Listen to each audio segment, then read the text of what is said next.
What's up, traders? Matt from the Trade Brigade here doing a technical analysis on ticker symbol KPLT for Katapult Holdings. On the left-hand side, we have the daily time frame, and on the right-hand side, the 30-minute intraday time frame.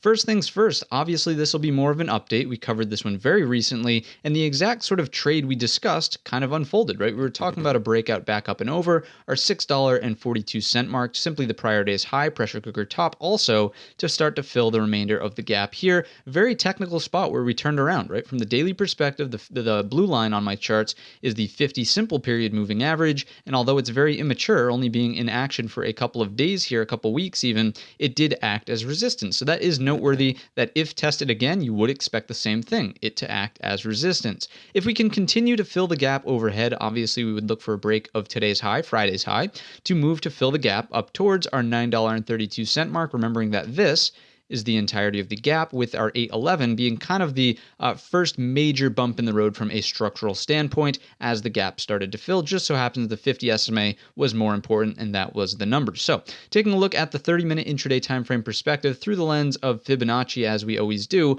we'll go from the low of the move all the way on up to the high of the move. I was just sort of interested as to where this pullback ended at the end of the day here, and you can certainly see that it was the 61.8, but also just, structurally, if we clean that up, you can see it was just, congestion around the breakout point from right in here, $6.42. So that would be the number that I would really pay attention to, not so concerned about the actual Fibonacci's. Do remember that, again, because we are making higher highs, if we were to pull back all the way into the support trend line down here, it would be a first touch buy, right? Not a second touch, not a third touch, but on the first test there, you would expect some sort of buy reaction from just the buyers, right? The other thing I want to point out about this sort of sell-off into the end of the day is that if we look at volume, right, volume dramatically tapered off as this was moving to the downside, which is a sign of strength for the buyers. It's not like people were getting aggressive to the sell side. It was probably just a couple of people lightening up the load, taking some profits as we moved into the gap, right? And there's nothing wrong with that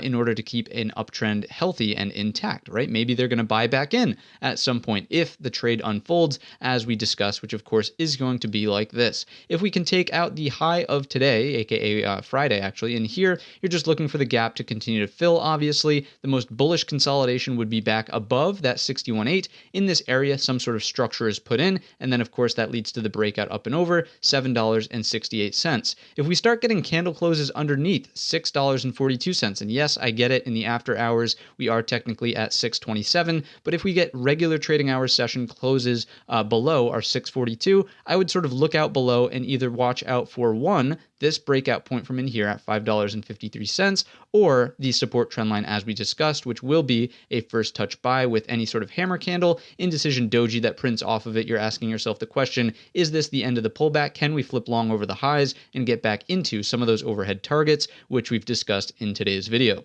So those are my thoughts. Obviously, you want to see volume remain elevated from a daily perspective, total volume perspective, and again, the selling volume to come down and the buying volume to pick up. So that's going to wrap up the video on KPLT. You have the levels, you have my thoughts, and that's going to be it. So if you enjoyed it, let me know in the comments section or by giving the video a thumbs up. Don't forget our main channel is linked in the description, and all of that being said, I wish you a green trading week.